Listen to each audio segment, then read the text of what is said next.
কই গেলা? আরে মনে কতদিন পরে আসলি রে মা, আমার মান কথা মনে পড়ে না, না ভুলে গেছি।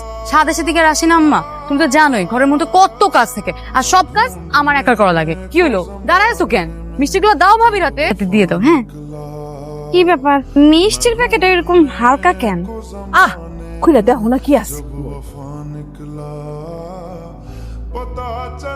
আম্মা, মাত্র 3টা মিষ্টি। কি ব্যাপার, আমরা তো বাড়িতে 4 জন মানুষ, তোমরা কোন অন্তত 3টা মিষ্টি আনলা? কই দেহি